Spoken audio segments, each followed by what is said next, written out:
بسم اللہ الرحمن الرحیم۔ اللہ تبارک و تعالیٰ کے پاکیزہ ترین نام سے آغاز کرتے ہیں جو بہت مہربان نہایت رحم والا ہے۔ درس بخاری کا سلسلہ جاری و ساری ہے۔ کتاب الجنائز چل رہی تھی اور اس میں امام بخاری رحمۃ اللہ علیہ نے ایک باب قائم کیا ہے، باب الامر باتباع الجنائز، یعنی جنازوں کے پیچھے چلنے کے حکم کا باب۔ حدیث نمبر ہے 1239 اور حضرت برا رضی اللہ تعالی عنہ اس کے راوی ہیں۔ آپ یہ کہتے ہیں کہ سرکار صلی اللہ علیہ وسلم نے ہمیں 7 چیزوں کے کرنے کا حکم دیا اور 7 باتوں سے منع فرمایا۔ جن چیزوں کے کرنے کا حکم دیا ان میں پہلی کہ جنازوں کے ساتھ جانے، مریض کی عیادت کرنے،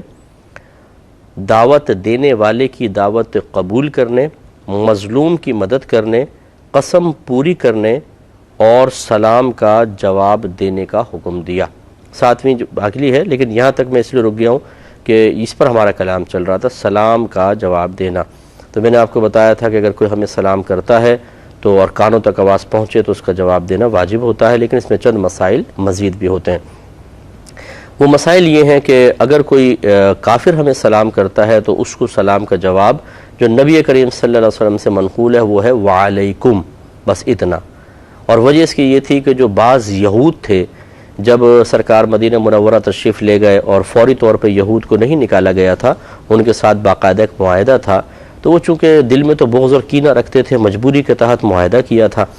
تو وہ بعض اوقات ان میں ایسے ہوتے تھے لوگ جو سرکار صلی اللہ علیہ وسلم کو جب دیکھتے سامنے سے آ رہے یا ملاقات کے لیے وہ آئے ہیں تو کہتے تھے السلام علیکم،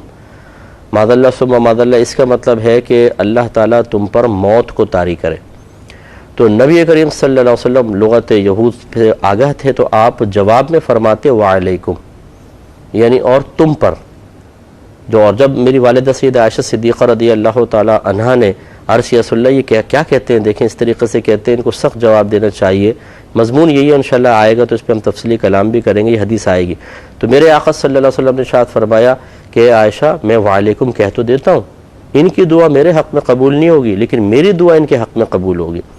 تو اس لیے اگر کوئی کافر سلام کرتا ہے وعلیکم آپ کہہ دیں، صحیح ہے۔ لیکن اگر آپ یہ سمجھتے ہیں کہ کوئی جیسے باہر کے ملکوں میں ہوتے ہیں، غیر مسلمین ہیں اور وہ ہمارے مسلمانوں کے سلام کو جانتے ہیں، تو میں نے دیکھا وہ بھی کہہ دیتے ہیں السلام علیکم، اور اب وہ توقع تمنا رکھتے ہیں کہ جس طرح عام مسلمان کو جواب دیا جاتا ہے تو ہمیں بھی کہا جائے وعلیکم السلام۔ تو ایسی صورت میں اگر آپ صرف وعلیکم پر اکتفا کریں تو کویسچنز ریز ہوں گے اور وہ آپ سے پوچھے گا مجھے ادھورا جواب کیوں دیا ہے، اب آپ اس کو سمجھائیں۔ اب آپ کہیں گے چونکہ تم غیر مسلم ہو اس لیے وعلیکم میں کہہ رہا ہوں، تو اس سے ایک عجیب سا ہی ماحول بنتا ہے۔ تو لہٰذا ویسے تو ہائے ہیلو پہ ہی چلتے ہیں، تو ہائے ہیلو ہی آپ کریں، اور اگر وہ سلام کر دیتے ہیں اور آپ جواب میں وعلیکم السلام کہہ دیں، کسی نقصان سے بچنے کے لیے، اسلام کی اچھی تصویر پیش کرنے کے لیے، اس کو بدگمانی سے بچانے کے لیے گنجائش نکلے گی۔ لیکن اب اس میں آپ کو قصد و ارادہ یہ کرنا چاہیے، کیونکہ السلام علیکم کا مطلب ہے کہ اللہ تعالیٰ آپ پر سلامتی نازل فرمائے، اور وعلیکم السلام کا مطلب یہ ہے کہ اللہ تعالیٰ آپ پر بھی سلامتی نازل فرمائے۔ تو کیا ایک کافر کے لیے سلامتی کے نزول کی دعا کرنا صحیح ہے؟ اس کا جواب یہ ہے کہ آپ دل میں یوں نیت کریں جواب دیتے ہوئے کہ اللہ تعالیٰ تمہیں ایمان کے ساتھ سلامتی عطا فرمائے، یوں وعلیکم السلام سے دل میں ارادہ کریں اللہ تعالیٰ تجھے ایمان دینے کے ساتھ سلامتی عطا فرمائے، پھر آپ کا یہ بامر مجبوری وعلیکم السلام کہنا شرعی قباحتوں سے پاک و صاف ہوگا۔ اسی طرح ہر وہ مقام کہ جہاں کسی کو سلام کا جواب نہیں دینا چاہیے، جیسے مثال کے طور پر کوئی ظالم آدمی ہے، حرام کام کرنے والا ہے، لیکن آپ یہ سمجھتے ہیں کہ جواب نہ دیا جائے تو طیش میں آئے گا، غصے میں آئے گا، منتقم مزاج ہے، انتقام لے گا، مجھے دنیاوی نقصان پہنچائے گا، بامر مجبوری اس کا جواب دیا جا سکتا ہے۔ اور اگر مجبوری نہ ہو تو پھر اس قسم کے لوگوں کے سلام کا جواب نہیں دینا چاہیے۔ جیسے میں نے آپ کو حدیث سنائی تھی کہ اخلاقیات یہ ہیں، نبی کریم صلی اللہ علیہ وسلم نے ارشاد فرمایا کہ قدریہ میری امت کے مجوس ہیں۔ قدریہ جو ہے، قدریہ وہ ایک فرقہ تھا جو پیدا ہونے والا تھا، سرکار نے کہتے ہیں علماء کہ پہلے یہ ایک بشارت دی ہے، یعنی یہ غیبی خبر دی ہے، آپ یوں کہیں کہ تقدیر کا منکر ایک فرقہ پیدا ہوگا۔ سرکار نے فرمایا کہ قدریہ میری امت کے مجوس ہیں، یہ اگر سلام تم ان سے سلام میں پہل نہ کرو، سلام کریں تو ان کو جواب نہ دو، مریض ہو جائے تو عیادت نہ کرو، مر جائے تو جنازے میں شرکت نہ کرو۔ تو یہ اس شخص کے بارے میں ہے کہ جو قرآن و حدیث کے واضح بیان کردہ عقائد کے خلاف چل رہا ہو اس کا حکم شرع یہ ہے کہ سلام کا جواب نہ دیں۔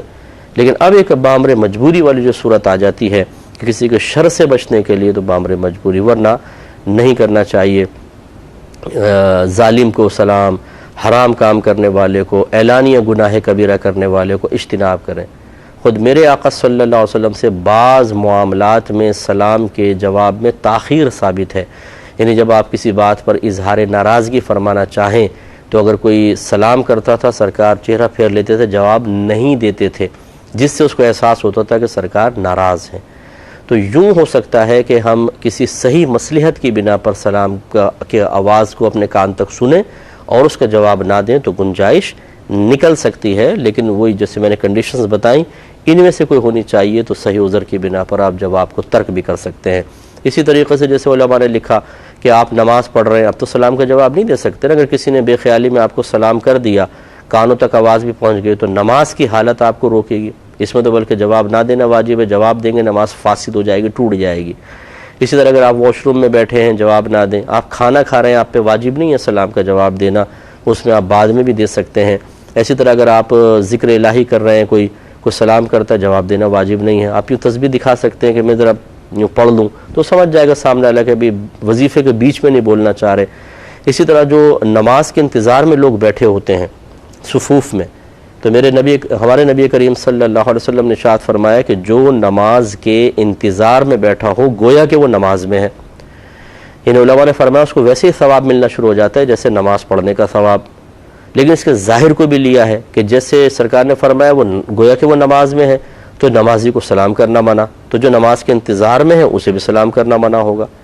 لیکن ہم نے دیکھا ہے کہ بڑے بوڑھے بہت سارے ایسے نمازی ہوتے ہیں، مسجد میں آئیں گے بلند آواز سے سب کو سلام کریں گے، زور سے بولیں گے السلام علیکم، حالانکہ یہ خلاف سنت ہے اس مقام پہ سلام کرنا۔ جو نماز کے انتظار میں بیٹھے ان کو سلام نہیں کرنا چاہیے۔ اچھا اگر کر لیں تو بیٹھے ہوئے لوگوں کو جواب دینا واجب نہیں ہے، لیکن اس پہ اگر معاملہ یہ ہو کہ وہ بزرگ ناراض ہو جائیں کہ بھئی میں نے آ کے سلام کیا تم لوگ جواب بھی نہیں دے رہے ہو، تو یہ اور دیکھیں ایک کارنامے پر کارنامہ کہ پہلے غلط اور پھر جو صحیح کر رہے ہیں ان کے وہ غلط کہنا۔ اسی طرح خطبے کے دوران چاہے نکاح کا خطبہ ہو یا جمعے کا خطبہ ہو، سلام کرنا بھی منع ہوتا ہے اور سلام کا جواب دینا بھی سختی کے ساتھ منع ہے، اس میں تو گناہ کی صورت بھی بنتی ہے۔ تو اس لیے یہ سب چیزیں ہمیں سیکھنی چاہیے، کہاں سلام کا جواب دینا واجب ہوتا ہے اور کہاں پہ جواب نہ دینا واجب ہوتا ہے، کہاں پہ مستحب ہے کہاں پہ غیر مستحب ہے۔ تفصیل میں نے کافی حد تک آپ کو بتائی۔